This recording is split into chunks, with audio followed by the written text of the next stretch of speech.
New Thought Media Network. We are a global broadcast network of positive music, media, and entertainment, inspiring humanity's evolution along the journey of enlightenment and creating a world of love, peace, empowerment, and prosperity for all. New Thought Media Network. Positively inspiring.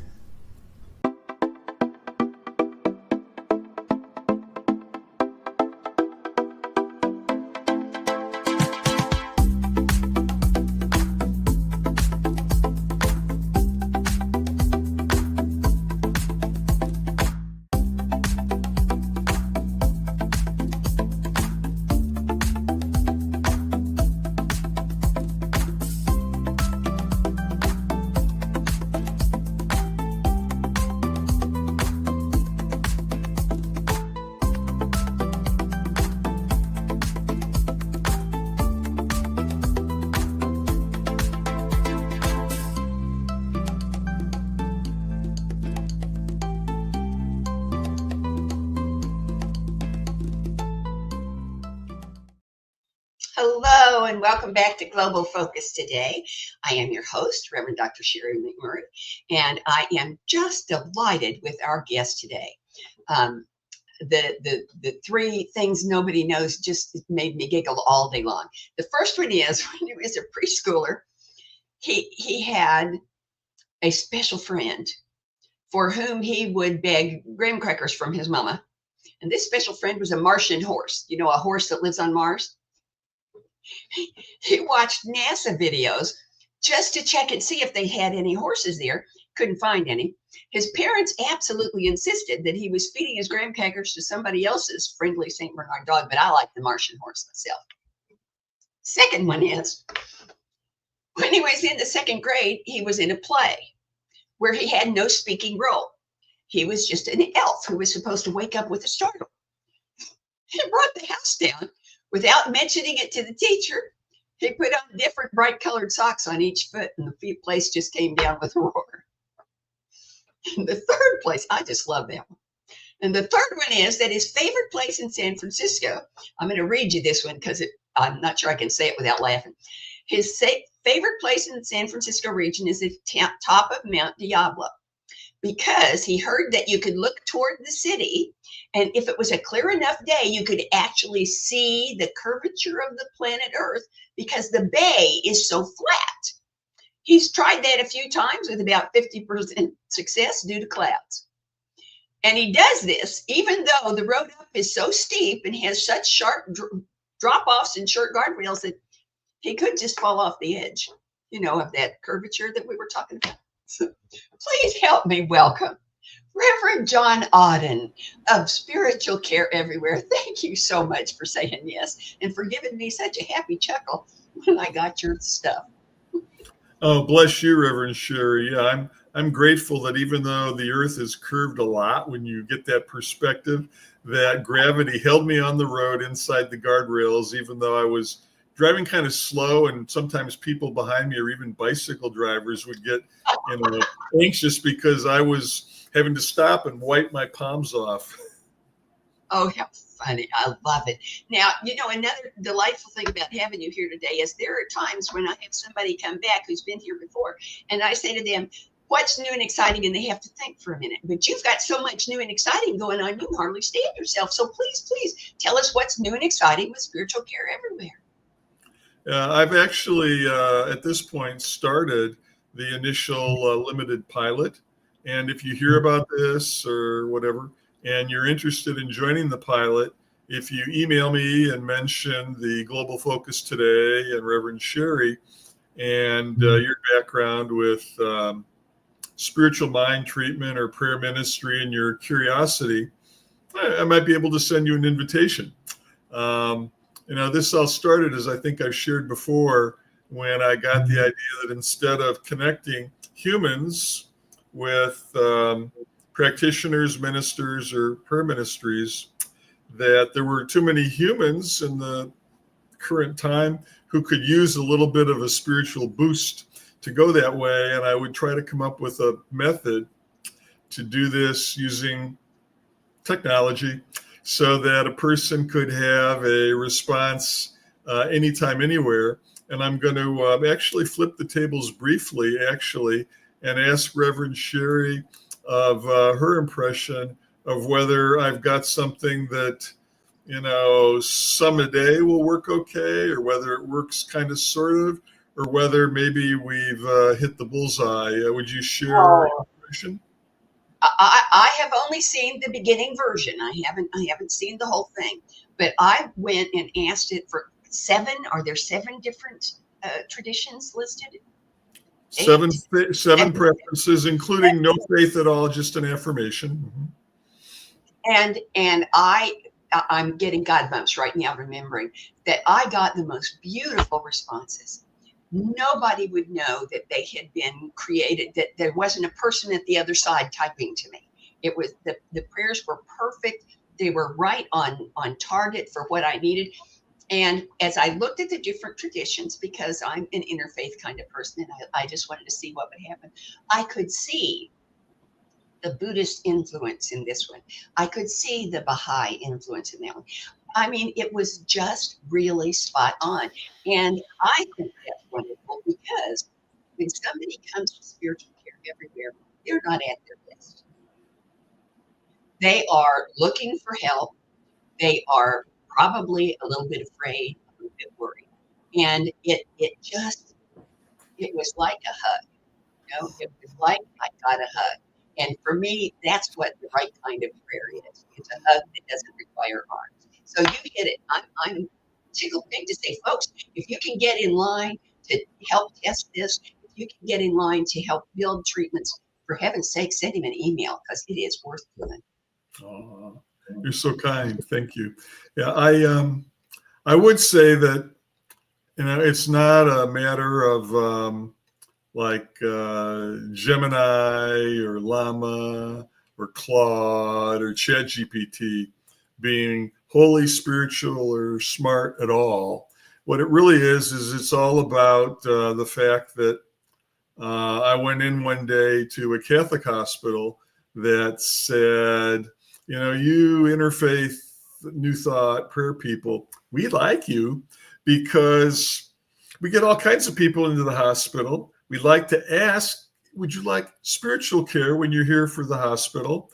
Because that's one of those moments where if you say, well, would you like to support your soul, feed your spirit with a little support and encouragement? People are inclined to want to say yes. They said, we don't have enough chaplains, and the Sisters of St. Joseph can't get us enough of the nuns or priests. We don't have enough people compared to the fact that they've become big, many, many hospitals and thousands upon thousands of patients. They said, so having people who can come in and say, like, whatever your background, New Thought they've observed, whatever, we can do some kind of a prayer or an affirmation or something that's good for you. They said, here's people who come in and natively fulfill the purpose of, no matter what a person's distress is and their heart is saying, I could use some lift, you're there with them, lifting them. And, so that kind of caused me to take a different view. And I would also share a couple other things that I think are important as to how we got to this particular point. I did get inspired that I needed to add those 4 characters on the start of my name, that REV thing, because even though I'd been a licensed practitioner for decades, I felt that if I was going to do an interfaith program and I could barely explain within the New Thought Centers for Spiritual Living community where I was a member what a practitioner was to many of the newer people. And outside of that, if I explained what I was doing, I finally learned, I said, I volunteer and give back through prayer ministry. At least people could go, oh, that. So, the question was, if I'm going to go do a kind of a thing that's meant to be from all spirit, all faiths, all cultures, all people, I was going to need to be credible, as opposed to just another voice outside the castle gates throwing pennies at the wall, right? So I went to divinity school as it was at the time and got my reverend thing and a master's degree, whatever. But the other thing is I actually had to take some classes. Some of them were fun. Some of them were hard. I would tell you that the world religions class was incredibly hard. I loved it, but even the textbook like came in a freaking ring binder, and the professor gave us supplements that we had to stuff in. I'm thinking world religions, that's like baked.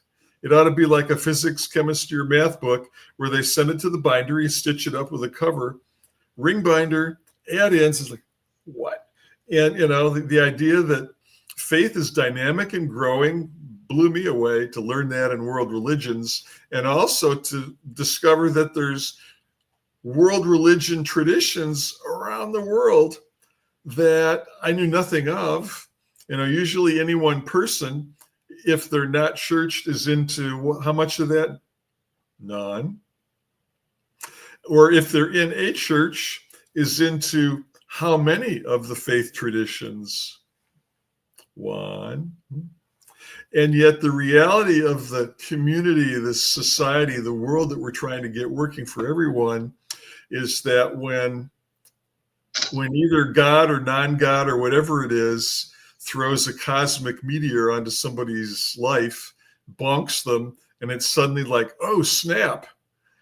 A lot of people, there's a movie where they make a joke about this, or is it a comedian, where you know, when people get into a bad situation, is I think the comic quipped, you know, they suddenly all become faithful because the first thing they say is, oh, God. Anyhow. Well, it just reminded me of something that I wanted to say about the pilot that I looked at. And you were talking about it now. And that is that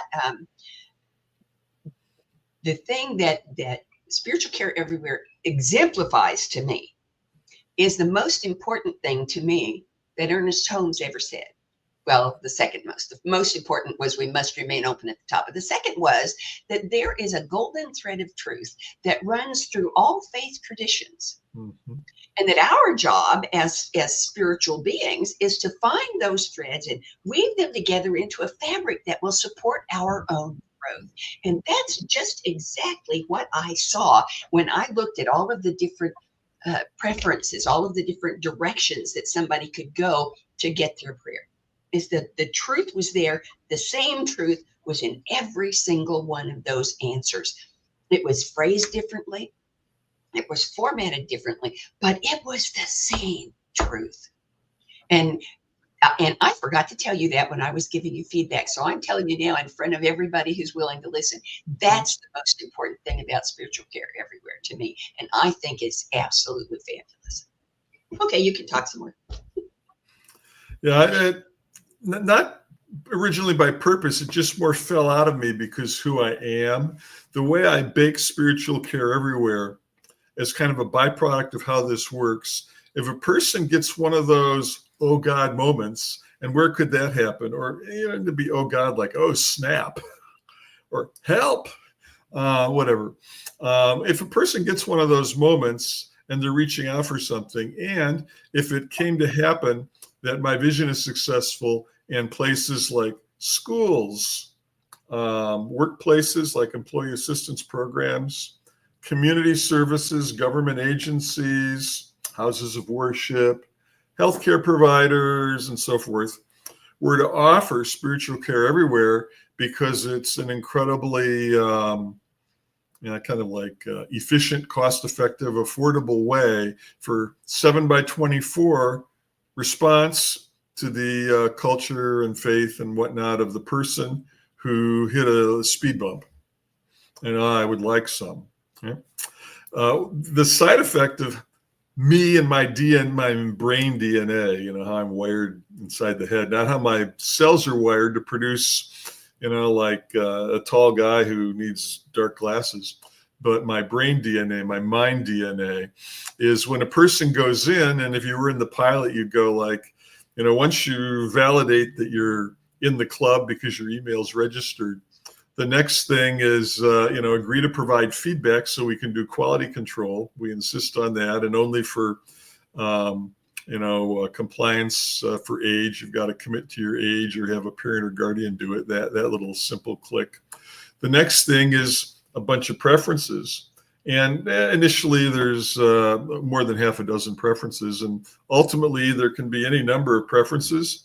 It requires work that I might say something about later or not, depending on our time this morning. But, to me, it's a lesson. A person looks at it and they're going like, wait a minute, it's alphabetical. And you can have a prayer for the Jewish faith. And what's next door to that alphabetically? The Muslim faith. Now, whether it's going to stay that way or whether the mosques and the synagogues will want to have a pop-up list that doesn't have the others, I would tell you that as an interfaith minister, I will respect the preferences of those that I serve. But my hope and prayer is that people will go, if I'm running a house of worship of faith number one, and somebody comes in and because I'm sponsoring spiritual care, they would prefer faith number 3, 4, or 56. Would I pray my way first and insist on it, or would I let them have spiritual care their way and then see whether they come back to a place that says, try all the ones so that you're using the form of spiritual care that's a fit to the spirit in me? Because I believe that, coming out of a philosophy of non-dualism, and philosophy is important. Remember, philosophy is important. That everyone's got it, yet it's all different. Just like my hair, as best as I can tell, is different than Reverend Sherry's hair, I think. And glasses, I'm sure we could each wear glasses of a different color, but the hair thing and curly versus straight, that's not as easy to change. You have to consort with a professional to deal with changes like that. So we've all got this different spirituality that's unique and personal, just like what we think is funny or what lights us up. And so the idea that, for me, when I look back at it, that when you come into the pilot and you see a bunch of faith traditions and realize that the voice of spiritual care can be to the atheist, it can be to the agnostics. You can have perfectly valid care for the spirit of atheists, agnostics, Christians with and without the Bible citation, like the Buddhists, the Hindus, and the Western. And I don't have it in there currently, but within, Christianity and the American diaspora, I can, dial it down to like subcategories of the Baptists and produce focused stuff that they love. And it's a kind of a byproduct of using a potpourri of modern technologies. And my having survived and passed, to get the REV dot in front of my name, the world religions class, right?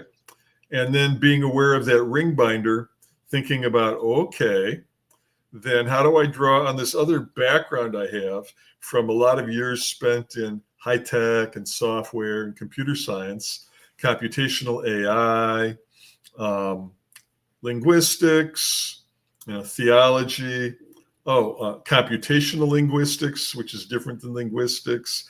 How do you take all that knowledge and figure out how do you do the technical engineering, the human engineering, and kind of the spiritual craftsmanship or engineering to come up with something that basically takes the capability to listen to the request from anyone who just had the cosmic brick land on what they thought was going to happen next, and it suddenly became different.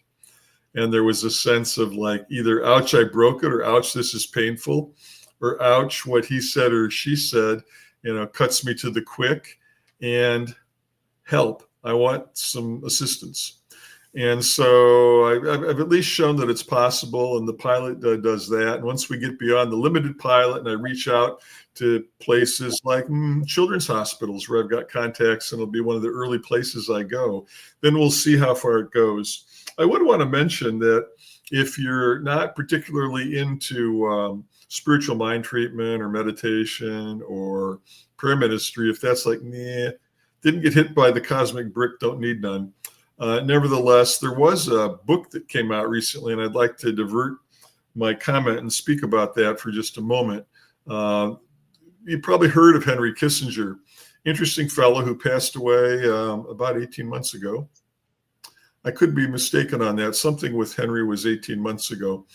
And he was well known for brokering some world peace, and anybody, regardless of their party or their academic or spiritual leaning, that can broker a little bit more world peace is scoring a checkbox on my scorecard, kind of like I'm here at Global Focus today with One Heart's leader, Reverend Dr. Sharri McMurray. You know, peace is tough. Let's admit it. Humans have a hard time letting go of inventing reasons why there's a necessity of war. It's a problem. And any person who either was a bystander and got hurt, or the bystander and didn't get hurt, maybe just their heart got impacted by seeing the images or hearing the sounds, or the people who served, and whether they were physically getting a Purple Heart or just simply going out and serving and getting back, or whether they even deployed or not, there's an impact, and the burden's high. So Henry Kissinger was someone who was, by some measure, some feel, a warrior for peace in some settings. So, and he also was a fellow who, as I learned last night at a conference they had the day before the book release in the East Coast. Nice thing about the East Coast here in the West, we can be taking a break at the end of the day, watching their evening event back East, which is cool. And I learned that Henry Kissinger, actually a German, fought in the war in the U.S. Army, which has surprised a lot of people. And then he was also, from the beginning, very staunchly politically conservative. And yet, when he was an academic, his professorship was, when he was active as a professor, mostly at Harvard University, which is not a bastion of conservative politics by any stretch. And yet they loved him there, and he made a big difference, impacted his colleagues. So he was there. And then the thing that had happened was he saw the company that Google bought when Eric Schmidt was, I think, just out of leading Google. And Eric Schmidt, who was there with Professor Graham Allison at this book launch event, now that Henry passed at beyond his 100th birthday, Henry had passed a while ago. I think that's the 18 months. Just talking about Henry and the book and so forth. And Eric shared that it was Henry who sparked this book about Genesis and the spirit and hope, and how the technology of artificial intelligence may bring a renaissance, a genesis of the human spirit and reasons for hope. So check out that book, Genesis, co-authored by Henry Kissinger, his last book. Eric Schmidt, who's in some circles polarizing for his role at Google, as well as Craig Mundy, who was an executive at Microsoft. How interesting. People will go like, oh, Google, big evil, pays billions of dollars of penalties. Ooh, Microsoft, big software, don't trust them. And there's stuff out there of all kinds. Of course, they're big. And so then you get a couple ex-executives, Eric and Craig, and then you get a fellow who was a professor and involved in political service after he finished warfighting for the U.S. Army, Henry Kissinger, for goodness sakes, a fellow who you had to listen to twice because I found the way he spoke, while he was intelligent, you had to really listen to construct language out of the noise coming out of his mouth, the way he, so the way he spoke, very profound, statesmanly way that I couldn't really understand. Maybe I did need hearing aids, I don't know. But, these people come together and they write a book talking about how technology applied astutely can be the spark of a genesis for the spirit and for hope for humanity somewhat. Now that's like the cover and the book event. Maybe I'll have another opinion and need to come back and visit with you, Reverend Sharri, to say something perhaps about the book, because I may or may not have that opinion, and I may tell people they're crazy if they haven't read it, or I may tell people that it's more cost effective to buy Charmin toilet paper. I don't know. Just don't know. But here they are writing that book and talking about it. And it was interesting to me that the professor and Eric Schmidt shared some very thoughtful things about the technology. And the one thing they didn't hit hard that to me was the reason why spiritual care everywhere exists is somewhat that I don't think the technology matters. As a person who stumbled into New Thought in a quirky spiritual community in Huntington Beach, California, probably like 4 decades ago now, for goodness sakes. A long time. And, found something that spoke to my heart. And as I was looking for a way to give back, led me into this spiritual mind treatment, a very focused way that Ernest Holmes had given humanity to provide what many would call prayer ministry. And the people who came in, who obviously looked like the cosmic brick landed on their head or in their life, would say, I'd like some support for blah, blah, blah, blah, blah, right? Blah, blah, blah, blah, blah. And then I would do what I practice and trained to do, spiritual mind treatment practitioner, prayer ministry. And people would generally be saying, thank you, California. There tended to be huggy in Huntington Beach. That's cool. And that was fine. But what really caught my attention and made me stick with it is that a percentage of people, not a large percentage, maybe 1 or 2 in a year, would come wandering back and say, hey, John, you may not remember me, but I came in here and there was this horrible cancer diagnosis, or my child was involved in a nearly fatal car wreck, or I got ripped off in my business and it went bankrupt and I lost my house, or especially the people who had the most horrible stuff out of their mouth that they wanted effectively a treatment or prayer for. And they'd be coming back in within the year, and this is the thing again, not 10 years later, but within the year, saying, the world changed after we sat together and you shared those words with me. And I would think on them again when things looked bleak. And sure enough, the universe opened up and some new doors opened, some pathways. I met somebody, a thing happened that was unlikely. This happened, that happened. So a miracle happened for me. And now my life is so much better. And especially the one I'll always remember is someone had said, I've got this falling out with close members of the family, and I'm so sad that there will never be any reconciliation. It's crushing. Our parents are gone, and now we've lost family. And so I would do a little thing where I put in some phrasing that always worked for me about, from beyond human comprehension or understanding, beyond what the mind can address. There is a greater spirit in people from which answers may emerge, and I will remain attuned to that possibility. And should it ever come my way, be sure to bless it and receive it and not miss it like that. And so people would get something like that when they were absolutely certain that nothing was possible. And then they would come back and say, even though nothing was possible, I got my miracle. And let me tell you, ta-da, thank you. And it wasn't everybody. No, wish it were, but a few. And to me, that's what led me to the idea that if what I was trying to do for people could be available as a frontline response, anywhere, anytime, anyone, a frontline response, not a replacement, not a substitute, but an earlier frontline response, so that a person who's at work, going in for a medical appointment, and they say, oh, bad news, wherever, if they could get that quick response anywhere, anytime, that'd be a start. And then the other resources in the world, like wandering into the place where there's people like me or any faith that has people who help with prayer ministry, pass out gift cards for food, there are many forms of ministry. That initial response to get someone open to the fact that this is a prosperous, loving world that somehow lacks that appearance. That's hard for people.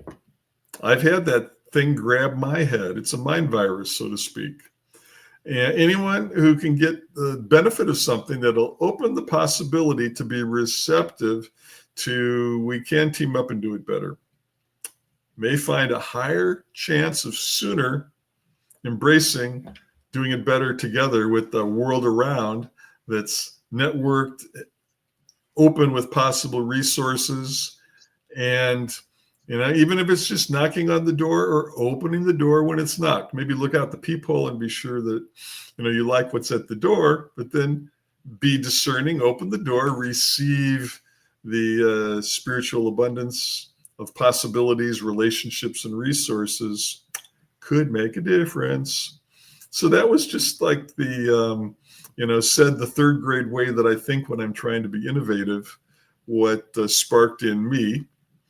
And if any of that works for you, I'll tell you what to do in a moment. But if you're kind of wondering about that, my hunch is that there's resources out there like Genesis, Henry Kissinger's last book, with some smart co-authors, one of whom I don't know well, Craig Mundy or Muncie, is supposedly part of an activity trying to find peaceful paths forward with the nation of China, so that China and the U.S. can find common interests, common values, points of agreement. Well, there's like points of disagreement and red lines that have been in the headlines, whatever. But find points of agreement and points of common interest that would build forward for better. How about that? So there's people doing good. Check the book out if you're doubtful. If you're not doubtful, then every now and then my Collaborative for Universal Health, letter C, number 4, letter U, letter H, email address pops up. And if you mention this program, Global Focus Today, and your interest, and I will try to get out more pilot invites and keep people engaged, because anyone who's out there, whether it's nonprofit, social service, human service, medical service, employment, or a school where you've got stakeholders who hit speed bumps, suddenly there's a new kind of wave of answers, of which I'm sure this is just one, and I hope it'll be both comprehensive and broad sweep, and also have a model that when people get engaged, for most nonprofit sponsors, what I'm doing will bring them more money in their bank account. Aha. So just one minister out to change the world, and I believe that in a nutshell is what across interfaith and all faith focused ministry is all about. One minister with a heart to express something divine and unlimited, trying to change the world, and that's doing my part. So at this point, I'm going to pause and take a breath. And, I've got some other things I can speak about, but maybe Sharri has a question or a nudge or a hint. I actually have 5 questions.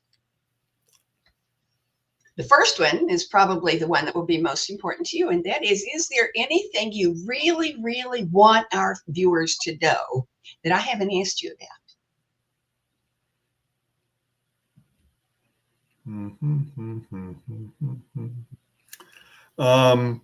Do we have time for me to divert and say something about services for the homeless? Yep. Okay, I'm going to divert and talk about services for the homeless. Another thing I've been working on is helping one of the Collaborative for Universal Health is actually the sponsoring nonprofit. It's not, even though it's affiliated with a faith group, the Centers for Spiritual Living, for the Spiritual Care Everywhere Focus Ministry. Collaborative for Universal Health, the nonprofit entity, 501c3 public charity, is more about big picture health everywhere for everyone.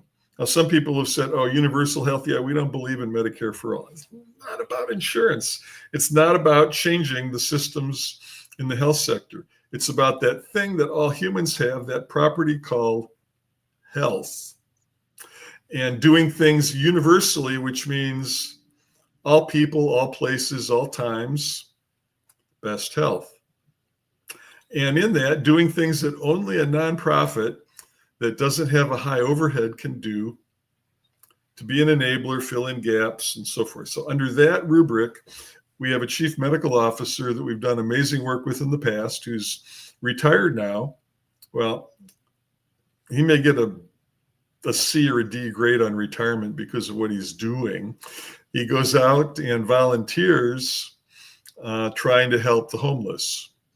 So I would imagine that even though he's got more time with his family and grandkids, that something as intense as going out into the streets and helping the homeless is not viewed as a sitting at home retirement activity, so to speak. And in doing that, through his eyes of an emergency physician, he noticed that there's quite a lot of untreated, undiagnosed, even hepatitis C virus within the homeless. And then he looked at the fact that there's all kinds of money to provide the antiviral medication to treat the disease, but that the diagnosis and the prescribing not happening. So as he does when he wants to do a good thing that's drop dead obvious, and the world is kind of like, no. He called me and said, hey, this is impossible. What do we do? And part of my mentality, whether it's as a practitioner, a reverend, or a business person, has always been, well, if you want to do things the way you're supposed to do it, and even when I was 3 or 4 years old, my parents would tell me that they would tell me something couldn't be done, and then they'd come back later, and I was like, it was done, or I was doing it, and like they'd be wondering, well, we told you couldn't do that. I didn't do that. How did you do it? And then like, well, dang, if we'd have known you could have done it that way, we'd have told you can't do that. So part of my brain, because I got dropped in my head or works backwards, is find a possible way, keep it from getting over monetized. So the fact that, yeah, it's nice, but we can't afford it doesn't crush it, because that's where many good things go to die, and make it happen. So we looked at that and I said, okay, so if the problem is you can't get people who are homeless, to go into a place that's been built to get diagnosed and treated, can you do it going out and about? And he already had a borrowed surfer van. Like it was a van somebody uses to drive out in their surfboards and go surfing, right? Surfer van. A borrowed van retired from surfing use, and volunteer medical professionals, right? And they would drive out and help the homeless. And the next thing was you show out to help the homeless, and it's like, eh. So they looked at, there's these syringe services programs that swap used needles for clean, fresh needles that are safe, and do that for people who are unable to get over the hump of not using injectable drugs of addiction. Because he noticed that those syringe services programs, of which there's only like more than 500 in domestic United States, more than 500, tend to have like a track record of 2-3 decades of reliable, trusted service. So we figured, if we want to help people who are in real trouble, because you get hepatitis C virus and you don't get treatment, it's called liver failure, emergency rooms, hospitalizations, and your health goes down, down, down, down, down, while the costs go up, up, up, up, up. Big problem globally, actually. So he figured, we can do it with volunteers. And then, of course, you try to do anything with volunteers, especially in healthcare, and the Department of No, that unnamed hidden department. It's not a government department. It's like a global universal Department of No shows up. You can't do that. You can't do that. And then my specialty would be like, okay, fine. If you could do something, well, then what you could do look like? And then the next thing I do is I filter through it, which I'm also telling you how to build your own spiritual care everywhere if you want to try to repeat what I've been doing for the past 7 years. Hello. I should have had 14 times as many people, and I'd have been done in 6 months. Probably not. Anyhow, I look at, okay, now what's the way to do it where the pathway is based on stuff that nobody can say no to? The Department of No crushes a good thing. Redesign it to where there's nothing in it that anybody could possibly say no to. And prior, I had a life in business where I made people a lot of money and they would pay me crazy amounts of money to come work for them. And then they wouldn't like me because I would show up saying, in order to get the business done, get the revenue and the profit, here's what has to happen. And then people would tell me how angry and upset they were about me because they couldn't find anything in what I was recommending that they could reject or possibly say no to. And that's when I learned that if you want to get stuff done, show up with something where there's nothing in it that anybody can say no to. And then go, oh, what about this? And then if nobody says no, then you hand them the piece of paper with the instrument of activation, the pen. And there's many times multi-million-dollar contracts where people have glowered at me saying, I'm just really upset about this because I can't not sign it. There's no reason I can't not sign it. Oh, no. And then after that, what happens? Typically, they're better off. They save money. Things work better. Customers and employees are happier, and everyone's more successful, even though the final act was, oh, no, I can't not say no. And, kind of in the world, sometimes you've got to get to that point of massive possibility. In a world where there is so much today that's analyzed by the experts and blogged by the pundits and the bots and the influencers is impossible, cool. Go live in the land of no way to possibly say no. Do things that way. It's not the official way, not the way I was trained to do. We have no plan for doing what we like that, or nobody has any training or budget for it. Like, cool. I'll show up and I'll say, well, with no budget, do it this way. And then people really freak out and get angry.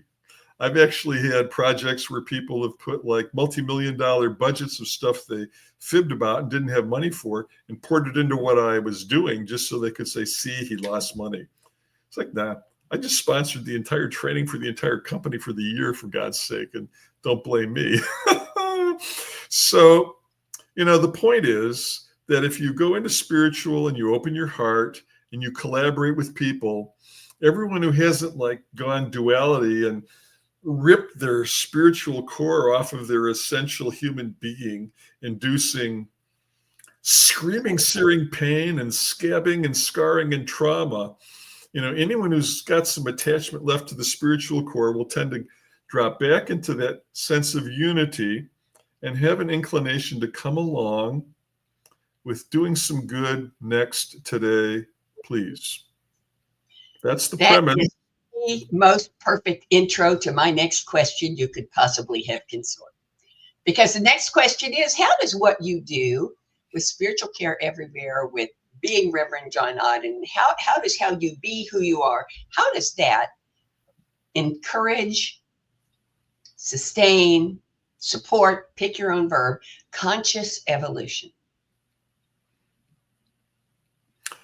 We're just trying to be an example of multiple ways, whether it's Spiritual Care Everywhere, the 2013 Drug Abuse Messaging Project, or Healthy Pupil that helps kids in regional schools when they hit a speed bump so they don't need to fall behind or get sent home out of school. It's all about setting an example of how generic, spiritual principle and good-heartedness and kindness, and that don't ask for stuff that people say no to, ask for stuff that they can't say no to just do a little bit better, just to show that theme works, and hope that others will be inspired to multiply it and use it for their own problem solving, because that's the way you can actually solve problems and make today and tomorrow better, and that works for me. Oh, all righty now. Just next question sounds a whole lot like the last one, but it's not the same. How does what you do and how you be who you are with Spiritual Care Everywhere, how does that encourage, support, unveil, pick your own verb, world peace? Yeah. So if you look at the occasions where people get bound up into conflict and the things that lead to other than peace. And I would submit that in the Middle East, we've got some other than peace. And in Eastern Europe, we've got some other than peace. If you look at where that comes from, the reasoning mind will generate these scenarios. I'll just take a sidestep. You go back to that Genesis book, and they said if the artificial intelligence goes bad, that's where it follows models of human thought to cause a technology that presses the launch button without any rational moral filter, right? So it's really just an example to show that you can start from heartful and purpose, take a thought process that doesn't go to the Department of No, and do good. And I submit that template will cause there to perhaps be, since we can't solve war, just try to remediate the pressures and tensions that leave it ever looking like a good choice. Because it looks like a good choice, and anything that's bad, whether it's trying addicting drugs the first time, driving too fast and running head on into a tree, or you name it, anything that leads to pain probably has a moment prior when there was that other path forward that the monkey mind missed. So trying to show that a little bit of heartful, spiritual, meditative, prayerful stuff can spill over into the rest of our human life and illuminate paths forward that are much more fun, much less painful. Okay. So here's the next one, and this is the one most people think is the most fun. So you got to close your eyes for this one because I'm going to ask you to use your imagination. We are going to proceed under the presumption that everything goes exactly the way you want it to go. Every detail, every event, every encounter, every relationship, every thought, everything goes exactly the way you want it to go. 10 years from now, what does spiritual care everywhere look like?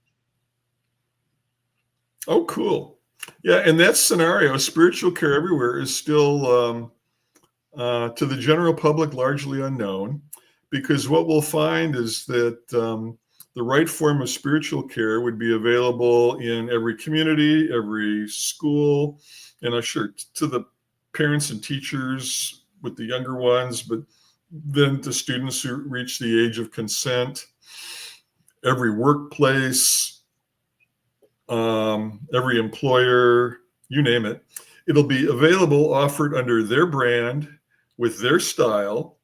And the reason that that'll be possible is because some crazy focus minister at the back of the world came up with a way that they could all put their own label and brand on it and do it their way. And then the